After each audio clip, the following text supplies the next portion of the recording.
Good morning, everyone, and welcome to Worship with Eliot Unitarian Chapel. Wherever you are tuning in from, if you're here with us on Zoom, if you're watching us from our YouTube channel or our Facebook channel, I am so glad that you are here. I am Eliot's Minister of Congregational Life, the Reverend Krista Taves, and I hope this is a service that nurtures your spirit. If you are new to Eliot Chapel, we are an intentional community that welcomes all races, genders, and all sexual orientations. We welcome people of all creeds and beliefs, all economic circumstances, and all types of families. Our vision is to create a just world through vibrant, beloved community. If you would like to connect with us more and learn more about our congregation and Unitarian Universalism, please look for information at the end of the service.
Our opening words this morning are by Reverend Dr. David Breeden. Welcome to a new story. Welcome to a day unwritten. We gather to speak of possibility. We remember the losses. We celebrate the victories as a people of story. We embrace the possible over than the probable, weaving a story of hope. Join us in the new story. Join us in the day unwritten. Join us in the future of possibility.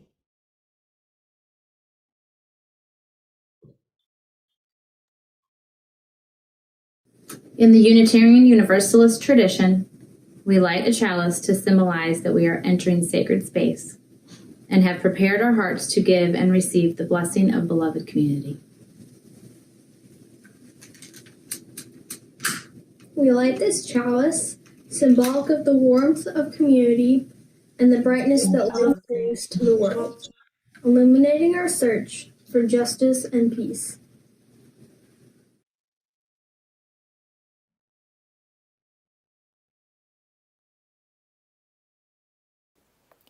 Please join me in singing hymn number 126, Come Thou Fount of Every Blessing.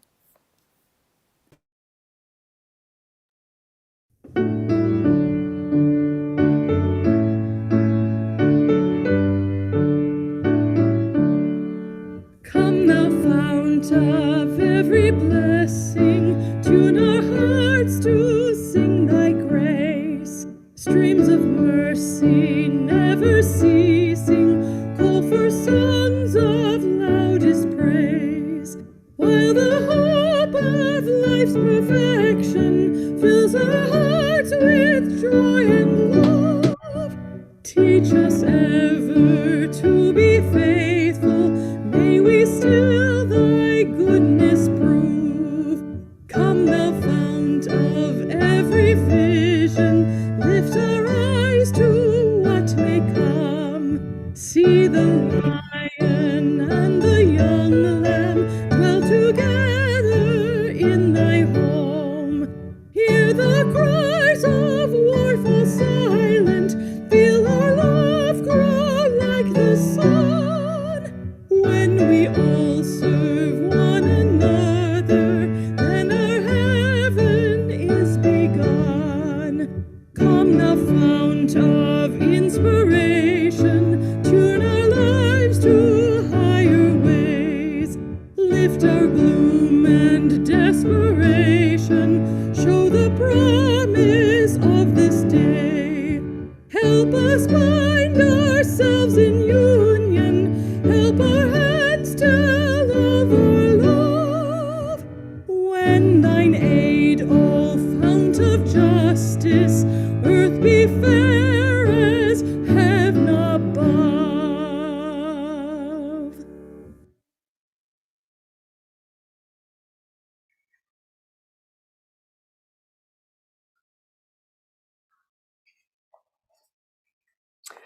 Our children's story this morning is by Cajun story writer J.J. Renaud.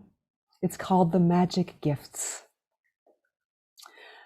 Leo lived with his papa in a little rundown shotgun shack, and his papa tried hard to make a living, but he was getting too old and tired to keep working so hard. Leo saw his papa was just about worn out with work and worry. So Leo went to him and said, I'm almost a man now. It's time for me to find work and see what I can make of myself. And if my fortune is good, I will take care of you. You've taken care of me. Now I want to do this for you. So Papa wished his son bonne chance. And Leo left and traveled all over the countryside looking for work.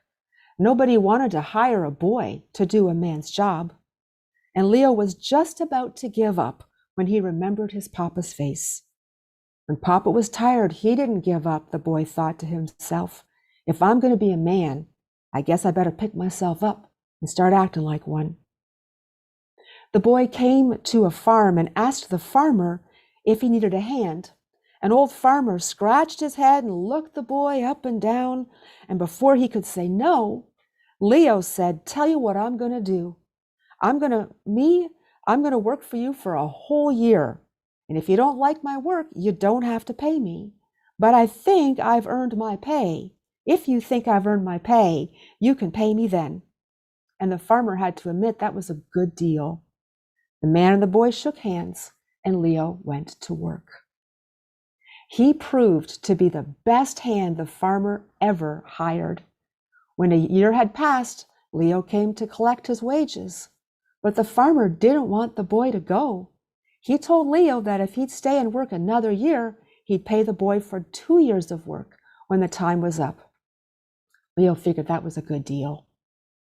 Leo became an even better worker, for he was growing taller and stronger and learning all the ropes. When the year was out, the boy went to collect his pay. But since the farmer still needed a hand, he asked the boy to stay on yet another year. And Leo trusted the old farmer. And besides, he didn't have any other offers. Times were lean and hard. Leo grew taller and stronger, and the old farmer taught him well how to bargain and trade. The year passed and he came to collect his pay, and farmer said, "You've been a good worker. I sure am glad you talked me into hiring you. Now it's time for me to pay you and let you go on your way." But the farmer didn't pay Leo in ordinary money. Instead, he gave him gifts that a clever boy could use to make a fortune. The first present was a special gun. No matter how it was aimed, the gun never missed its mark. The second gift was a fiddle. It played music so sweet that anybody who heard it was bound to dance until the song stopped. The last gift was a hat. Leo put it on and found that it made him invisible. The boy took his gifts and started home. He walked a long way, but the gifts didn't bring him any luck at all.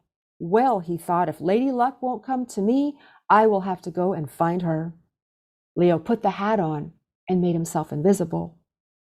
And he saw a rich-looking man firing a gun at a strange red bird, and each shot was wide of the mark. Leo walked unseen right up to the man and heard him talking to himself.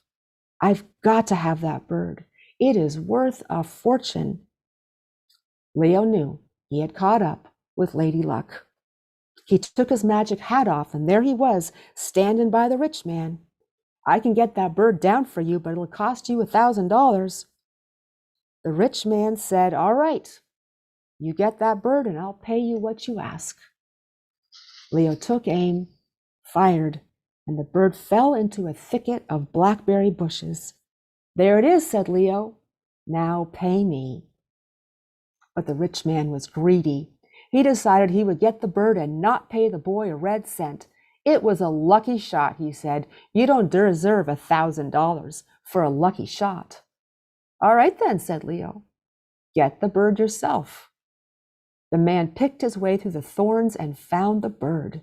And then Leo started playing his magic fiddle. And the song was so lively that the rich man couldn't keep his toes from tapping. His feet are dancing with a life of their own, and the thorns are sticking him. "Stop," he said, "stop, I'll pay."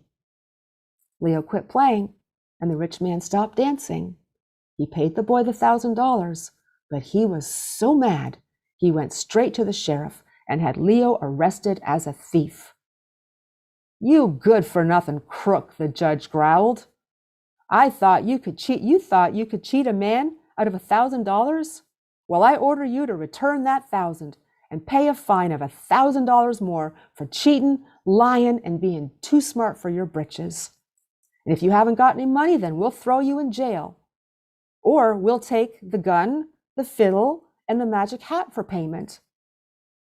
Leo started playing the fiddle, and in a second, they were dancing all over the courtroom, hollering, "Stop!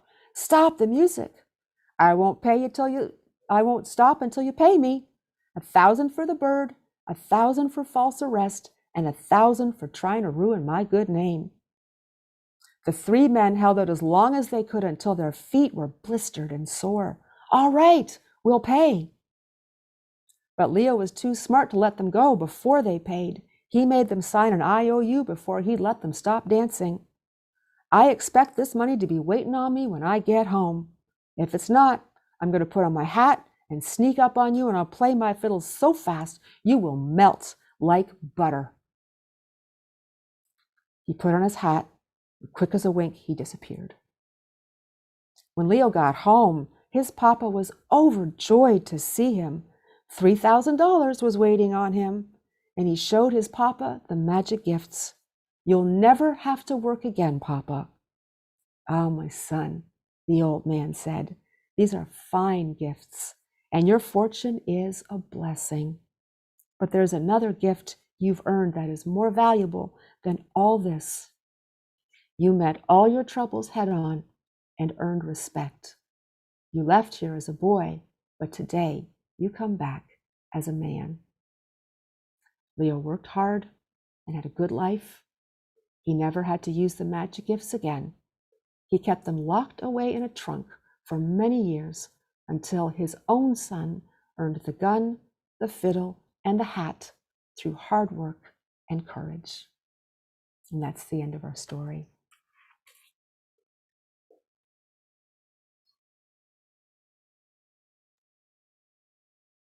Our reading today is All That We Have Been, All That We Will Become by Leslie Ahuva Fales. All that we have been separately and all that we will become together is stretched out before and behind us like stars scattered across a canvas of sky. We stand at the precipice, arms locked together like tandem skydivers, working up the courage to jump. Tell me, friends, what have we got to lose? Our fear of failure? Our mistrust of our own talents? What have we got to lose? A poverty of the spirit? The lie that we're alone? What wonders await us in the space between the first leap and the moment that our feet, our wheels, or however we move our bodies across this precious earth, touch down softly on unknown soil? What have we got to lose that we can't replace with some previously unimaginable joy? I invite you now into a time of meditation.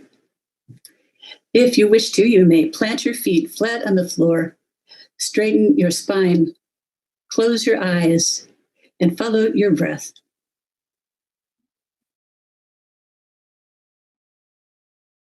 When you think of your story, where does it begin? From the moment of your arrival, that scene at the hospital of pain, sweat, and joy. From your first memory, starting school, walking with your best friend, trying to sit still at the big family wedding. Or maybe you start way back with grandparents who were once 4 children who knew nothing about each other, let alone you. When you think of your story, where are you now? Is this filler, exposition, the end of a chapter that you loved? Or is it a beginning? When you think of your story, where is it going? Can you skip ahead to find out who the murderer is? Who the woman chooses to marry? What big family secret gets revealed at the reunion late at night in the host's kitchen? Of course, you don't really get to flip to the next chapter. You know that, right? And that foreshadowing that you see now could be a trick. When you think of your story, try to remember that you inhabit one page only.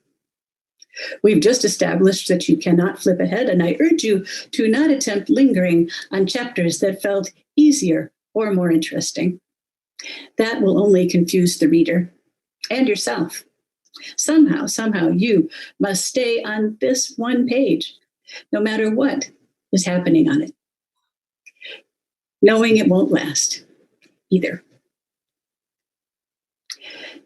There are more pages to come. There are plot twists and things that you didn't see coming. There is betrayal and magnificent heroism ahead, kindness and disappointment, and nothing to do but know that they're coming and to not be prepared. When you think of your story, remember that there are other characters in your story, people positioned to help, irritate, and amuse you, some who will love you and some who won't. You are a character in their story. You are probably written rather sketchily with big swaths of backstory and nuance completely gone. When you think about your story, remember that it is actually rather small, sitting in its section in the vast library, which is part of a continental interlibrary system, and the transcontinental network, which could in turn be part of an interplanetary collection. We don't know yet. It may be helpful to forget about your story from time to time and be curious about the other characters and the other books. Go for a visit. They won't miss you on the page if you're gone for a few minutes. And when you think of your story, remember that you just have the one story. Your job is to make it interesting and kind.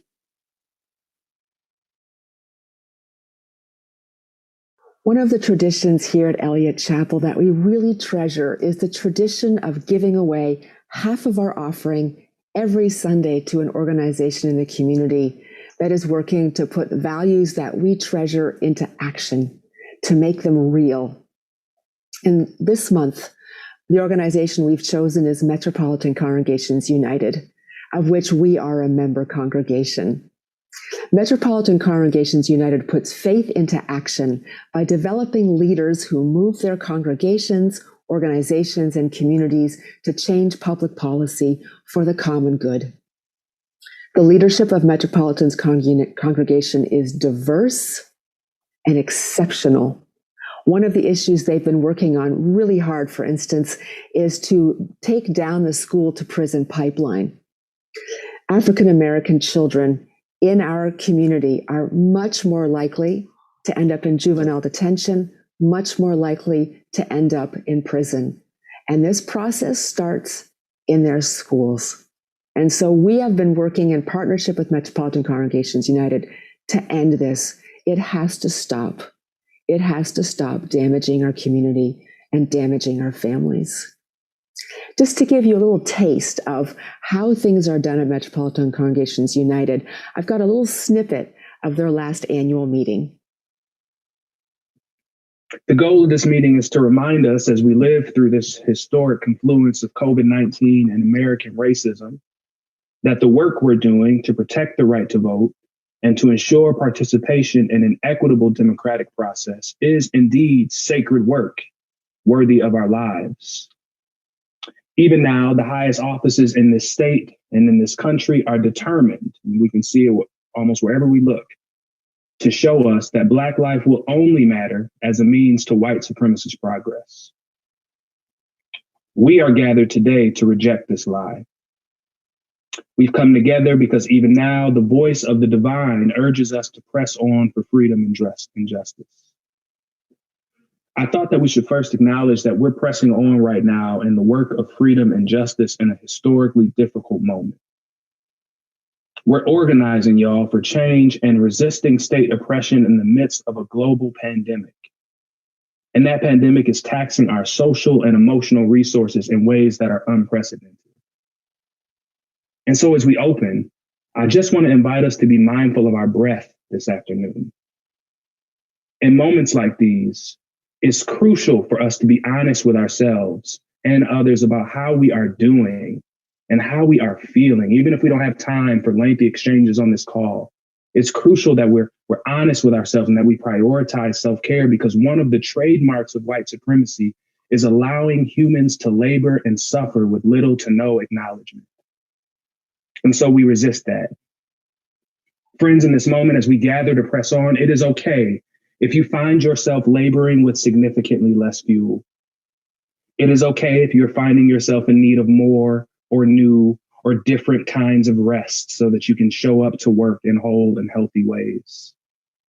Family, it is okay. It is even okay to not be okay right now. It's okay if you're finding yourself at the end of your wits or with your faith seeming to waver. Regardless of how you are feeling right now, it is okay, and you are not alone. You are invited. We are invited to be fully here, just as we are. So what we see in this section is that not only does Metropolitan Congregations United push forward, but it also takes care of the people who are leading, who are organizing, who are emptying their hearts into the issues that matter so much to them. Our goal this month is to raise $1,300 through our shared plate, with $650 going to MCU and $650 going to Eliot Chapel's many life-sustaining ministries. Let us be a generous people.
Today's message focuses on the power of the stories we tell about our lives. Our children's story this morning comes from the Cajun tradition. How the Cajuns came to this land is a tragic story. In the 1750s, all the land north of the Great Lakes up to the St. Lawrence Seaway and south to Nova Scotia was controlled by France. The 13 colonies were controlled by Britain. Most of the land west of the Mississippi was French-controlled. So the British colonies were surrounded by French colonies. The British and the French had been at war most of the 1700s, and in 1756 they ramped it up in what is now called the 7 Years' War. Part of that war was fought here as Britain tried to kick France out of North America. They wanted Quebec, New Brunswick, Nova Scotia, and Prince Edward Island to start with. Ontario didn't exist yet. And Britain kept gaining ground. And with each province they gained control of, they were met with Acadian French-speaking civilians who they saw as enemies. And they began what is called the Great Upheaval, or in French, Le Grand Dérangement. Britain forcibly deported the Acadians, dumping most of them in Louisiana, which was still French-controlled. And that's how the Acadians came to what would become American soil. They soon came to be called Cajuns, and the Cajuns came to a hard life. They found themselves at the bottom rung of white society. Only enslaved people were lower, and they were often unable to rise up any further. The Great Upheaval became the Cajun identity story, a story of tragedy and survival in a hostile world. You can see this in our children's story. We have a Cajun boy whose father has worked hard his whole life and never got ahead, and now he's old and tired and can't really support his family anymore. And his son wheedles himself into a job, makes a bunch of money, and then through luck and quick thinking, survives a bunch of risky situation and comes home to his father with thousands of dollars. This is a tragic story pierced through with luck and chance and cunning. And these elements, luck, chance, and cunning, and tragedy, are very common in identity stories of impoverished communities. The world is a mean place, not to be trusted. You work hard, but it's no guarantee. And you survive through loyalty to your family, through luck and chance, and by thinking quickly in risky situations. All of us have these identity stories. Some of them are held within our families. Some of them are held within our communities. Some of them are held within an ethnic or racial identity. And some of them are held in our nation. Our identity stories tell us what is possible and who we are supposed to be. When you think about your formative years, what identity stories surrounded you? Were they spoken aloud or were they silent, simmering under the surface? Was it a story of opportunity, seeing the world as there for you? Was it a story of sticking close to your own, or a story of holding close to a set of shared beliefs? Or maybe it was a story of toughing it out in a tough world. We have all kinds of identity stories. Hayden White was a historian in the mid-20th century, and he made his mark with his book, Metahistory. And he asked the questions, how do historians create stories that make meaning of the raw data of history? What kind of story are they telling? And what he discovered was that there was a pattern that he saw.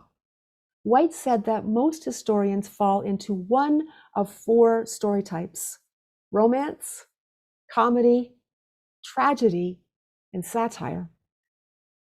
Romance stories celebrate the triumph of good after lots of struggle.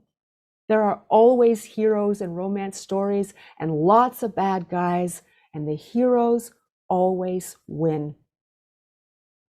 The comedy celebrates the protection of shared values against some kind of threat. Conflict and reconciliation are always dancing around each other, never resolved. Tragedy stresses the limitations of humans and the world. There isn't always a happy ending. And satire sees no patterns, all is random. Humans have little power over the larger ways of the world. White said that there is no neutral history, there's no neutral story that simply tells it like it is. When you write history, you already have in your mind how the world works and what it means. What you end up creating is shaped by the story that shapes you. What I like about Hayden's theory is that it can help us understand our identity stories. Are we living romances, comedies, tragedies, satires, or some combination? Hayden White said that different story types are often in conflict with each other because they make different claims about what is true. Have you ever had the experience where two people talk about the same event and you wonder if they're talking about the same thing? Sometimes our identity stories come into conflict with other identity stories because none of our identity stories are neutral. They all make some kind of claim on reality. Let me give you an example of two identity stories colliding with each other. And this identity story is close to home because I'm going to share about our living tradition, Unitarian Universalism. When North American Unitarianism got going in the 1800s in New England, it was shaped by the romance story where you celebrate the triumph of the good. The men and women who built Unitarianism back then are often seen as heroes, standing against orthodoxy and dogma, bravely shaping a new religious tradition. But it's also important to know that they were very influential and often very powerful people. The politicians, the intellectuals, the writers, the bankers, the religious leaders, the merchants. And out of their social status, they could see the world as a place where they could be heroes, the world as a place to be claimed, where great things happen. They had a strong sense of individualism, that the primary human unit is the individual, that the individual comes before family and community, and protecting individual freedom was a strong value. All of this shaped the Unitarian identity story, where humans were seen as good, capable of doing great things, able to handle any problems that come our way. And this story has stayed our identity story, even as humanism came into our faith, and even as we turned into a pluralist religious tradition. This story of possibility. And what is true about romance stories is that they are more typical in communities that have social influence, that experience having power over their world and having the ability to change things around them. And that's what's also drawn similar kinds of people into our tradition for a long time. So even though we are more than 200 years past our founding in the United States, it is still true that the majority of people in our churches come from the experience of having influence over the world. Not so much influenced by worrying about rent, groceries, or the next paycheck. We may have those experiences at times in our lives, but they are often seen as temporary. When people from outside the middle class find our churches, that is the identity story you often meet, the romance identity stories. But if you come from a community where part of your identity and your experience is that this world is a harsh place that you can't trust, and where hard work doesn't mean you get ahead, it is hard to find your place in a religion that teaches its children to view the world as a safe place where you can do great things. It can be especially hard if you are a racialized person or indigenous, because this country really is not a safe place for you. You are often looking over your shoulder, wondering what's coming next. For many racialized communities, your family and your community come first, not you as an individual. It's really important to stick together, because who else is going to stick by you, no matter what? So what's happening here is that a romance identity story is coming up against a tragedy identity story or a comedy identity story, and sometimes even a satire identity story, which all have a lower estimation of the goodness of humanity and where loss and suffering is expected. Now, there has been a strong desire among Unitarian Universalists for a long time that our congregation should be a multicultural community. We even saw that lifted up in Project Renew, which is the process we just finished of talking to all of you in the congregations about who you want us to become, who you want Eliot Chapel to become. We do have a deep and abiding value of inclusion, that everyone counts, and that diversity is a blessing. But for the most part, we have still remained predominantly white. And those people of color or white people from impoverished communities who do make UU communities their home. And let me just say thank you. Thank you for being here. You are wanted and needed, but you often have to sacrifice because your identity stories don't have as much room in our congregations.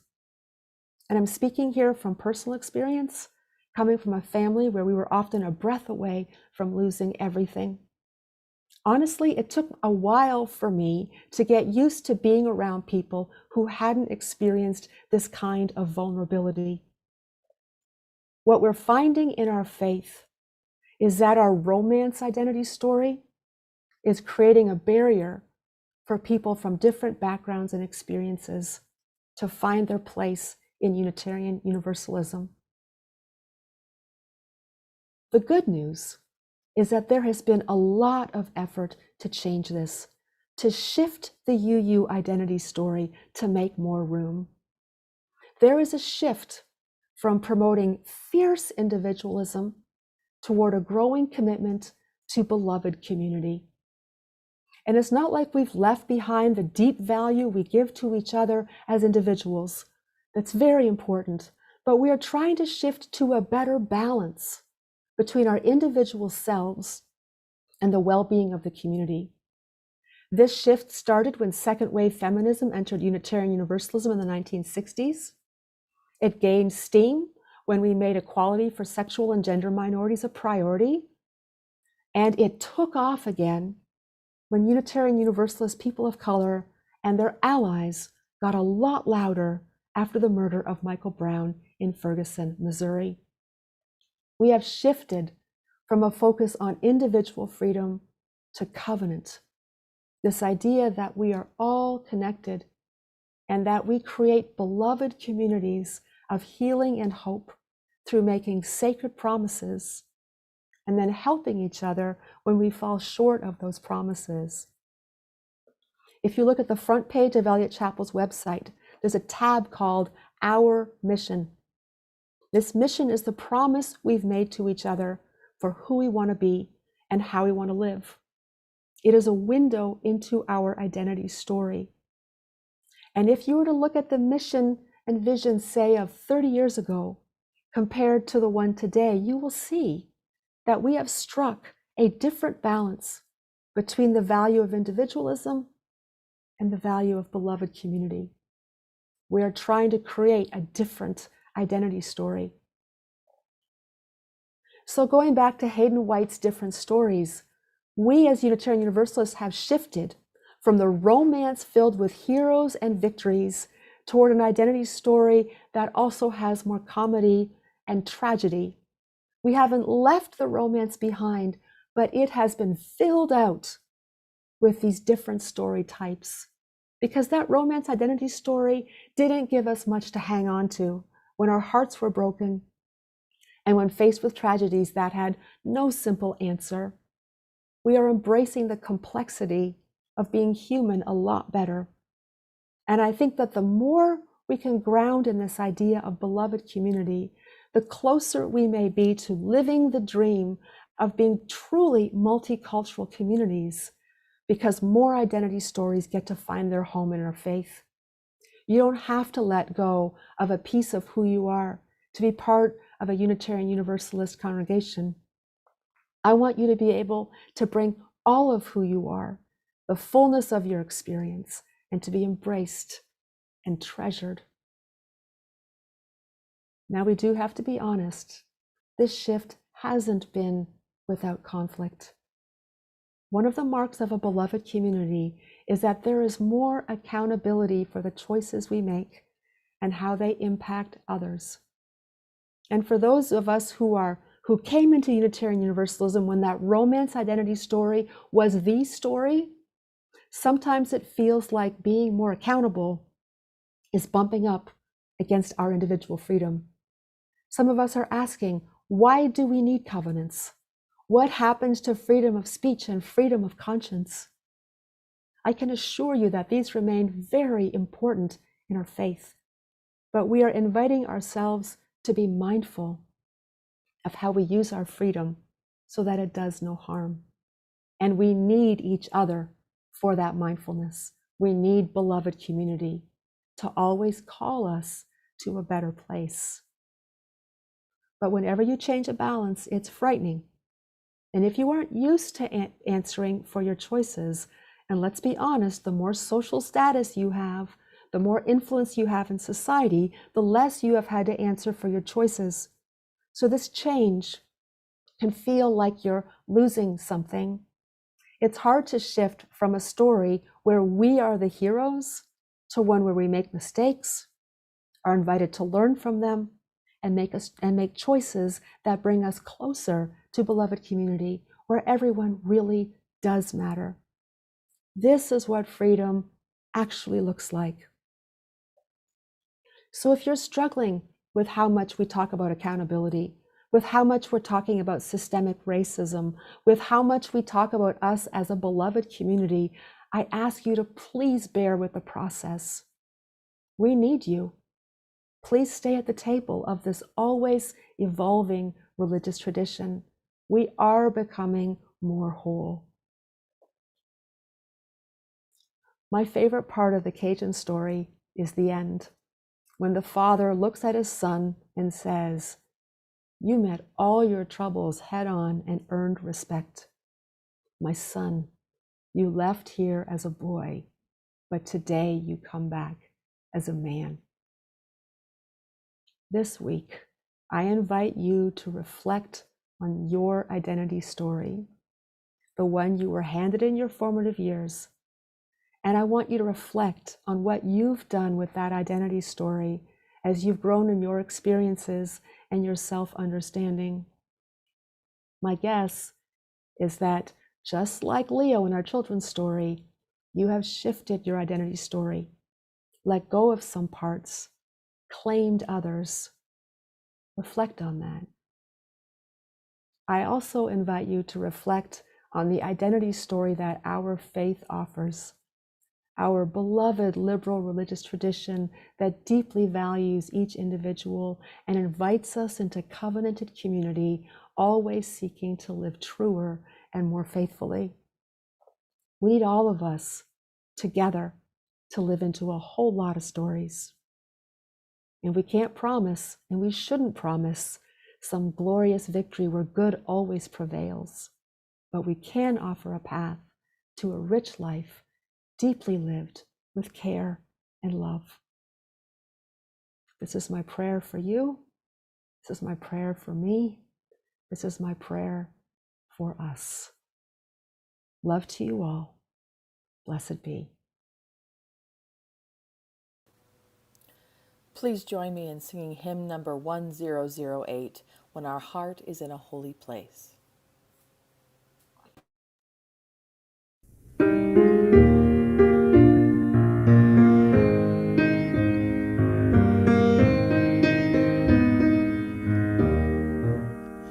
When our heart is in a holy place, when our heart is in a holy place, we are blessed with love and amazing grace. When our heart is in a holy place, when we trust the wisdom in each of us, every color, every creed unkind, and we see our faces in each other's eyes, then our heart is in a holy place. When our heart is in a holy place, when our heart is in a holy place, we are blessed with love and amazing grace. When our heart is in a holy place, when we tell our story from deep inside, and we listen with a loving mind, and we hear our voices in each other's words, then our heart is in a holy place. When our heart is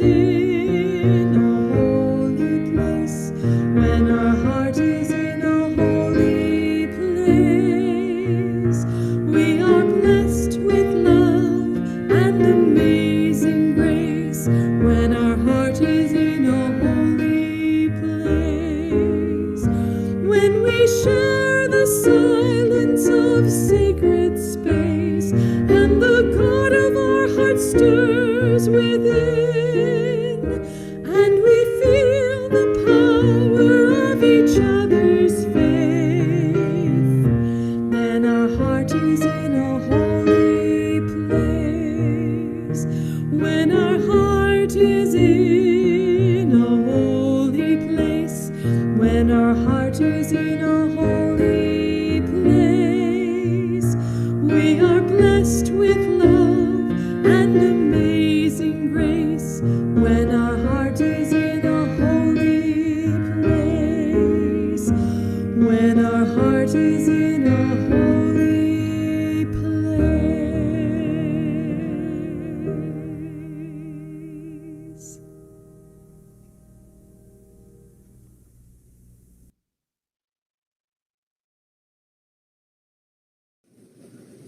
We extinguish this chalice, but not the light of truth, the warmth of community, or the fire of commitment. These we carry in our hearts until we are together again.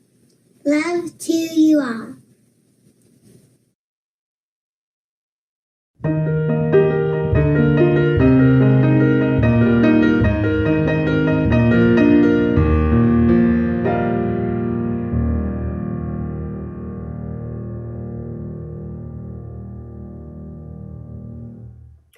Thank you all for coming today. It's been so nice to see you. And we'll see you in coffee hour, which starts at 11:30.